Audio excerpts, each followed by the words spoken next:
Hi everyone, नमस्ते, जय Hind. I hope कि आप सब लोग बहुत अच्छे होंगे। और काफ़ी दिनों के बाद मैं आज आप लोगों के साथ एक स्टॉक का डिस्कस करूंगा, लाइव डिस्कस करूंगा कि कैसे आप उस स्टॉक्स को पिक पकड़ सकते हैं, कैसे स्टॉक्स का मोमेंटम आप पकड़ सकते हो। अभी स्टॉक जो है, मुझे ऐसा लग रहा है कि एक नया वेव इसमें स्टार्ट होने जा रहा है। मैं बात कर रहा हूँ सिप्ला की। अगर आप सिप्ला की डेली के टाइम फ्रेम देखोगे तो उसमें ये दो गैप्स के साथ जो प्राइस जो चल रहा है वो गैप्स के साथ चल रहा है। तो फिलहाल वो जो गैप है उस गैप को हम लोग कॉमन गैप की तरह रीड करेंगे। अब गैप की बात मैं इसलिए कर रहा हूँ क्योंकि इस वक्त जो गैप्स मार्केट में चल रहे हैं ये न्यूज पर चल रहे हैं। और जैसे जैसे मार्केट में न्यूज चलती जाएंगी आपको गैप्स मिलते चले जाएंगे, किस दिन गैप अप और किस दिन गैप डाउन।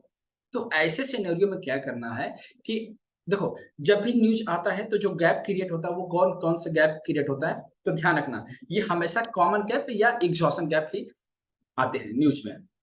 बाकी कोई गैप्स जो है कभी भी न्यूज पर नहीं आते हैं। बाकी जितने भी वो आके गैप्स मिलेंगे वो सब क्या है, रेगुलर गैप्स में आते हैं। ठीक है, आइए चलते हैं सिप्ला को डिस्कस करते हैं। तो ये सिप्ला का आपका डेली का टाइम फ्रेम है। ठीक है, मैंने कुछ काउंटिंग वगैरह कुछ किया नहीं है, बस एक रॉ चार्ट लिया हुआ है और उसको बताने के जा रहा हूँ मैं आपको। तो अब इसकी काउंटिंग जब करेंगे तो देखोगे यहाँ पर, तो यहाँ से जितने भी मूव्स प्राइस का जो गया है अभी तक, अगर आप यहाँ से भी काउंट करोगे, ये पूरा लेग अगर यहाँ से पूरा लेग गया है तो इसकी स्पीड कम है, मतलब इसमें बहुत सारा सब डिवीजन है। तो जहां पर सबसे ज्यादा सब डिवीजन होता है तो उसकी जो मोमेंटम होती है वो बहुत स्लो होती है। सब डिवीजन और सबऑर्डिनेट ये दोनों अलग अलग कॉन्सेप्ट होते हैं। सब डिवीजन जो है वो कंसीडर नहीं होता और जो सबऑर्डिनेट्स होते हैं वो कंसीडर होते हैं। तो सबऑर्डिनेट और सब डिवीजन कहाँ बनते हैं, तो जो सब डिवीजन होता है वो इम्पल्स के किसी भी इम्पल्स के पार्ट में बन सकता है, आप उसको एक बार इग्नोर कर सकते हो। लेकिन सब सबऑर्डिनेट के जो मूव होते हैं उसको इग्नोर नहीं करना है। ठीक है, तो इसमें से अगर आप इसको काउंटिंग करने जाओगे तो दो बहुत सारे मूव्स ऐसे होंगे जो सब सब डिवीजन के मूव्स में होंगे, तो आप इसको इग्नोर कर सकते हो।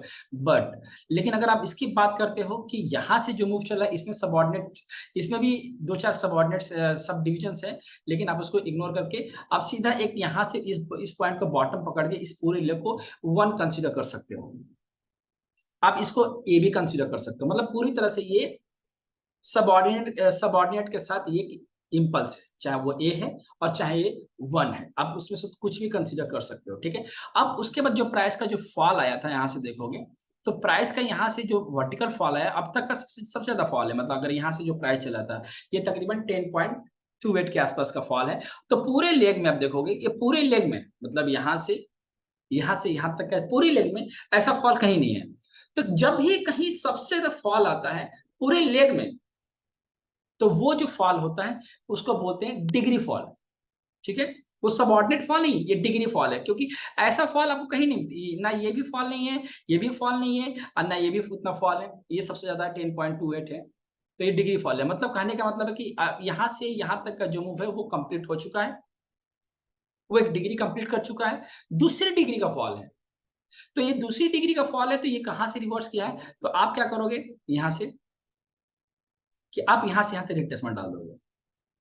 राइट, तो प्राइस जो है 23.6% से रिवर्स हो रहा है, देखोगे तो एग्जैक्टली 23.6% से रिवर्स करके ये 14% पर रेसिस्टेंस को फेस कर रहा है। राइट, अब ये जो नेचर बन रहा है आप देखोगे तो ये जो पूरा प्राइस का जो नेचर चल रहा है ये बहुत बढ़िया ए बी और सी बना है। राइट, एबीसी बना है। तो अब देखोगे तो बहुत कम टाइम फ्रेम पे इसने ब्रेकआउट दिया है, मतलब ब्रेकआउट कर रहे हैं, गैप दिया है। तो पॉसिबिलिटी कहीं ना कहीं ये इंडिकेट हो रही है कि ये जो मूव है ये इंपल्स की तरफ जा सकता है। तो मतलब कहने का ये 1 डिग्री है और ये सेकेंड डिग्री। अब ये सेकेंड डिग्री कैसे है और इसको सेकेंड डिग्री कंसीडर कैसे करेंगे, ऐसा इसलिए क्योंकि यहां से यहां तक के जो मूव है ये सबऑर्डिनेट के साथ साथ एक्सटेंशन में भी है। तो जब भी प्राइस एक्सटेंशन में होता है तो उसका मैक्सिमम फॉल 38.2% तक ही होता है, इससे ज्यादा की इसकी उम्मीद मत करना।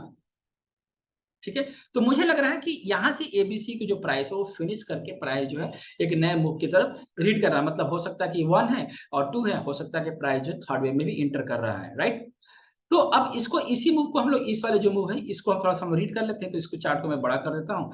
अब यहाँ से इसको एज इट इज रखे रहना है, मतलब इसको रिट्रेसमेंट को हटाना नहीं है। तो ये एबीसी हो गया। तो अब क्या करना है कि आपको जीरो से बी की ट्रेंड लाइन अप्लाई करनी है। आप यहाँ से यहाँ तक की ट्रेंड लाइन अप्लाई कर दोगे, राइट? तो 0 से बी की ट्रेंड लाइन जैसे अप्लाई करोगे तो उसकी टाइम पीरियड भी निकाल लेना कि कितना टाइम पीरियड है। तो 26 टाइम पीरियड है। तो जब 0 बी की ट्रेंड लाइन 13 बार में या 26 बार में ये ब्रेक करता है तो ये कंफर्म हो जाएगा कि ये अगला इम्पल्स है, ठीक है? लेकिन प्राइस जो है इसको तो टच जरूर करता है। मैक्सिमम टाइम जब देखोगे तो 0 और बी की ट्रेंड लाइन जो है वो ब्रेक होती है, वो टच होती है, ठीक है? तो मुझे ऐसा लग रहा है कि कम से कम एटलीस्ट इसको तो टच करेगा ही करेगा। प्राइस तो अब 26 है, तो 26 के हिसाब से जब 13 बार्स में अगर ब्रेक करता है तो इसको बोलेंगे परफेक्ट इम्पल्स रिवर्सल, ठीक है? और 26 में ब्रेक करके अगर इसका हाई ब्रेक करता है तो इसको बोलेंगे पैटर्न कंफर्मेशन।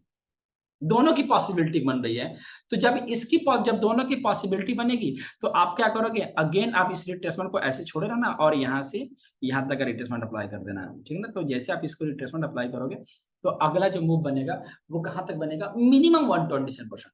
एक रिटेल ट्रेडर की जो डेस्टिनेशन होती है वो मिनिमम 127% होती है। तो अगला इम्पल्स बनेगा तो भी ये 161% जाएगा। बट अगर आपको एक प्रॉफिट बनता है तो आप 127% पर भी इसको बुक करके लेके निकल सकते हो, राइट? तो अब इसमें एक्शन क्या लेना है, कंक्लूजन क्या निकला? कंक्लूजन निकला कि अगर आपको अभी तो रेट जो है 1214 है। तो अगर आपको रेट मिलता है 38.2% के नियर अबाउट जो है तकरीबन 1197, या फिर मान लीजिए टूट के और नीचे आ गया 1178 के आसपास आ गया तो आप इसको बाई करके चल सकते हो, राइट? जब बाई करोगे तो अब सी का जो लो लगा हुआ है ये कितना लगा है 1146, तो आप इसका 1140 का मतलब मैक्सिमम जो है स्टॉप लॉस का रख के चल सकते हो। तो अगर मान लो कि स्टॉप लॉस नहीं बट कटा, अगर ये स्टॉप लॉस नहीं कटा तो मैंने आपको डेस्टिनेशन बता दिया कि मिनिमम आप इसको टच जरूर कराओगे, मिनिमम। उसके बाद मॉडरेट जो है 127% जाएगा और उसके बाद जब ये चलना शुरू कर देगा 126, 161% 200, 261.8%, इस तरह से जो मूव है वो प्राइस को वो लीड कर सकता है, ठीक है? तो मैंने एक स्टॉक लिया था आपको बताने के लिए, और इसमें कुछ ऐसे ही वर्ड्स यूज किए हैं मैंने जो आपने कभी सुना नहीं था, सबऑर्डिनेट और सब डिवीजन। तो मैं आप लोगों को ये होमवर्क दे रहा हूँ कि सबऑर्डिनेट और सब डिवीजन में डिफरेंस आइडेंटिफाई करो। नहीं समझ आ रहा था कमेंट करो, मैं आपको उसको एक्सप्लेन करूंगा, ठीक है? तो मैं उम्मीद करता हूँ कि ये वीडियो आपको बहुत ज़्यादा पसंद आएगी, ठीक है? और लाइक शेयर कमेंट करना बिल्कुल भी ना भूलें, ठीक है ना? मिलते हैं अगले वीडियो में, ख्याल रखिएगा, नमस्ते।